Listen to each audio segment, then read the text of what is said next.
Hello বন্ধুরা, নতুন একটা ভিডিওতে তোমাদের সকলকে স্বাগতম। তো বন্ধুরা, আজকে দেখে কিছু বোঝা যাচ্ছে?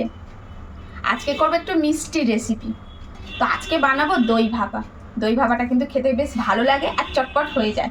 তো দই ভাপা করতে কি কি লাগছে সেটাই তোমাদের সঙ্গে একদম বলে দিই। তো প্রথমে এখানে আমি 1 কেজি দই নিয়ে নিয়েছি, এটা হচ্ছে টক দই। আর এর সঙ্গে লাগবে এই যে কনডেন্স মিল্ক, আর লাগবে একটু ফ্লেভারের জন্য এলাচের গুঁড়ো। তো এই দিয়েই হয়ে যাবে দই ভাপা। তো চলো শুরু করে দিই। তো এখন একটা পাত্রের মধ্যে একদম পরিষ্কার একটা কাপড় ছেঁড়া দিয়ে দিলাম। তো এই যে একটা কাপড় দিয়ে দিলাম। তো এর মধ্যে এই দইটা ঢেলে দেবো, কারণ এই দইয়ের মধ্যে এক্সট্রা যে জলটা আছে এই জলটাকে আমি একটু ছেঁকে নেব। তো তাই জন্য এই দইটার মধ্যে দিয়ে দিলাম। এখন এই যে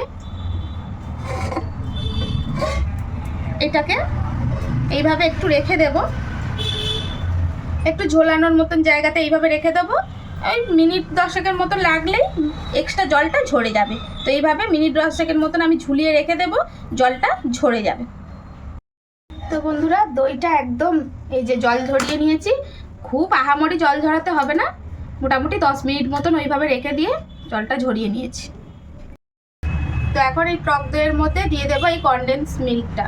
এবার তোমরা কে কিরকম মিষ্টি খেতে চাচ্ছ সেই অনুপাতে দেবে, ঠিক আছে? তো আমি এখানে মোটামুটি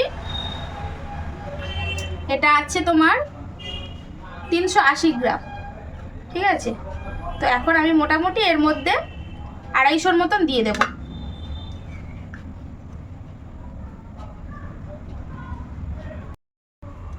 তো এখন এটাকে ভালো করে এই দইয়ের সঙ্গে বেশ ভালো করে মাখাতে হবে, কিন্তু দইয়ের সঙ্গে একদম মিক্সড করে নিতে হবে কনডেন্স মিল্কটা আর এটা।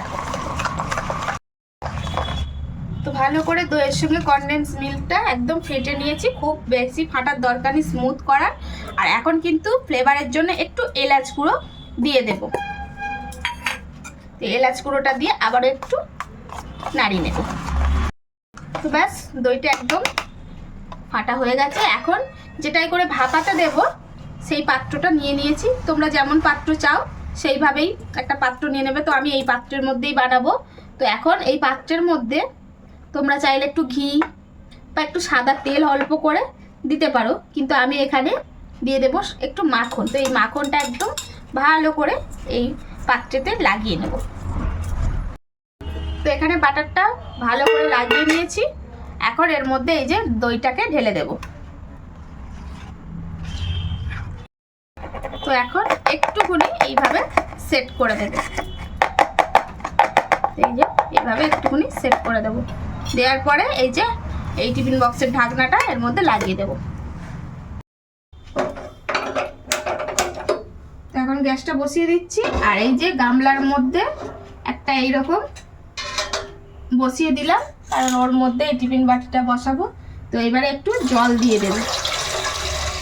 তো জলটা মোটামুটি এমনভাবে দিতে হবে এই যে এর উপরে যেন না আসে, এটার নিচেই থাকে, ঠিক আছে? তো এইভাবে জলটা দিয়ে দিতে হবে। এখন জলটা একটু ফোটার জন্য অপেক্ষা করব। তো জলটা ফুটে এসছে। এখন এর মধ্যে এই টিফিন বক্সটা কিন্তু বসিয়ে দিলাম। টিফিন বক্সটা বসিয়ে দেওয়ার পরে এখানে এই যে ডিশটা ঢাকা দিয়ে দিলাম।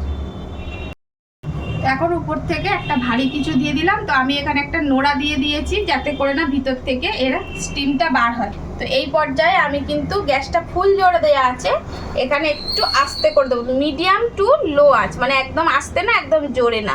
তো দিয়ে দিলাম। তো এইভাবে এটাকে 10 মিনিট মতন রেখে দেব। বন্ধুরা, মিনিট 10-এর বেশি হয়ে গেছে, 12 মিনিটের মতন। এখন এটা বন্ধ করে দিচ্ছি, আর এইবারে এটাকে খুলবো।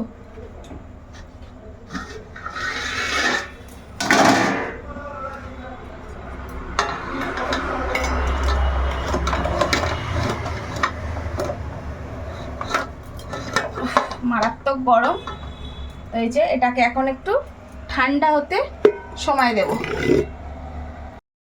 তো একদম ঠান্ডা করে নিয়েছি, আর এটা যতক্ষণ না ঠান্ডা হবে তোমরা কিন্তু ততক্ষণ অপেক্ষা করবে, ঠিক আছে? তো একদম ঠান্ডা করে নিয়েছি। এই দেখো বন্ধুরা, দেখতে কেমন হয়েছে। এই দেখো হাত দিচ্ছি, হাতেও লাগছে না, দেখছো কেমন স্পঞ্জি হয়েছে। তো এখন এইভাবে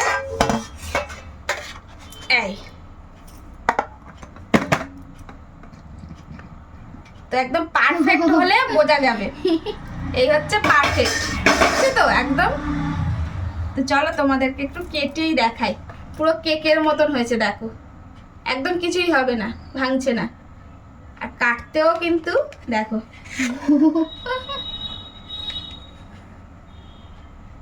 পুরো স্পঞ্জ। তো এই দেখো বন্ধুরা কত সুন্দর হয়েছে, দেখো দুর্দান্ত কিন্তু হয়েছে, দেখছো কত সুন্দর সফটও হয়েছে ভিতরে, আর উপরটা বেশ সুন্দর হয়েছে। তো এইভাবে তোমরা বুঝতে পারবে একদম পারফেক্ট হয়েছে। এই দেখো দেখতে খুব সুন্দর লাগছে না বন্ধুরা? তো এই যে এখন ছেলেকে একটু খাইয়ে দিই, দেখো কাটছি, দেখো তোমাদের একটু কেটে দেখা, এত সুন্দর হয়েছে দই ভাপাটা। এই দেখো একদম কি সুন্দর কেটে যাচ্ছে।